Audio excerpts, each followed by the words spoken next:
What's going on, guys? We've got a little bit of a situation here that we're involved in. Thankfully, we're on the better end of it, but I wanted to share it with you so you guys have some ideas in your head, and it'll hopefully influence how you plan for your business and how you conduct business. Now, I'm going to cover a couple of topics, mainly planning for emergencies, being resourceful, but most importantly, creating and maintaining relationships. Before we get started, hit the subscribe, hit the alert. Also, check out the link in the notes below. It's going to take you to a Google form. Not only will you be able to ask me any questions, give me comments, critiques, feedback, whatever, but I'm also going to send you a free copy of the order tracking system that I created and a free ebook as soon as it's done that is based on the video series I did, How to Start a Meal Prep Business for Less Than $500. I know it's easier for some people to read and circle and highlight. It's not a transcript, but it's a good summation of all of those videos.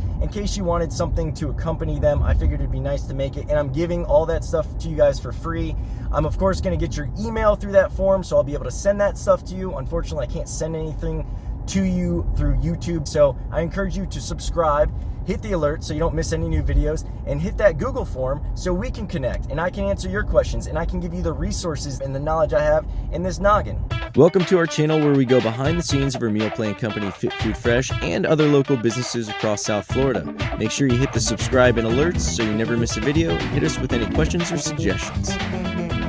I'm not really sure what I should tell you today's subject of the video is going to be. It has a bit to do with being prepared, but you can make the argument that it's also about maintaining relationships and the value of having relationships in the industry. So here's the situation. I'm not going to name names, but we have several friends in the industry, in the meal prep industry, who have meal prep companies themselves, many of whom are in our delivery radius. A lot of people would think that they're our competition, but just because somebody else does what you do doesn't mean that you can compete directly with them.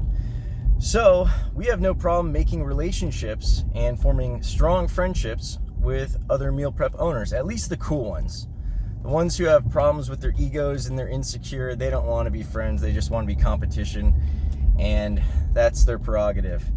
Now, in this instance, we've got a friend with a meal prep company, and unfortunately, they had some issues with their kitchen, and the fire inspector basically shut them down. It was for some, I don't want to get into too many details. They weren't huge violations. It wasn't anything that would compromise the safety of their food or their customers' health, but they are fire code violations, and at the end of the day, the fire department can shut you down. So they scrambled and got a backup kitchen, which is one lesson to take from this. But the backup kitchen, unfortunately, was quite a ways away. Now, you see, once you get to a decent volume in this business, you have to have a production space that is basically outfitted to handle that, which would be like a caterer. Most catering kitchens should be able to handle meal prep kind of volume, but you also need adequate refrigeration space.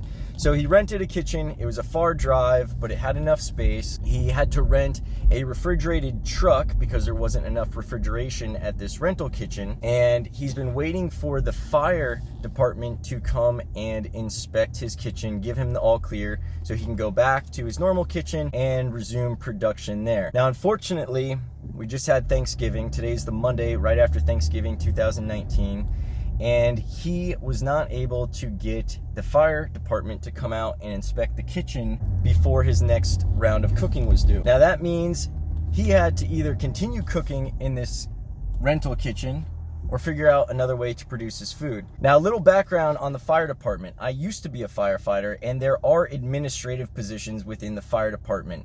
Now, those are more clerical kind of stuff. Sometimes people will get promoted from within, and they end up getting desk jobs. But the important thing is those jobs, those positions, the administrative stuff, like checking out kitchens and all that other fun stuff, is unfortunately a 9 to 5, Monday through Friday gig. They also get government holidays off. So the firefighters you think of when you think fire department are not the same people who are going to be coming out to inspect your kitchen. Now, unfortunately, with Thanksgiving passing just now, the administrative team has been on vacation, which means they didn't have anybody to come out and inspect his kitchen, which forced him to stay in the rental kitchen longer than he expected. He's actually trying to get cleared today. Hopefully he will, but he was unable to produce from his normal kitchen. His team got tired of driving the extra distance. It was probably like an extra 45 minutes, maybe over an hour, depending on where they're coming from. They got tired of driving that distance every day. So he reached out to us and asked us if we could produce his food for him. So there's a few lessons here.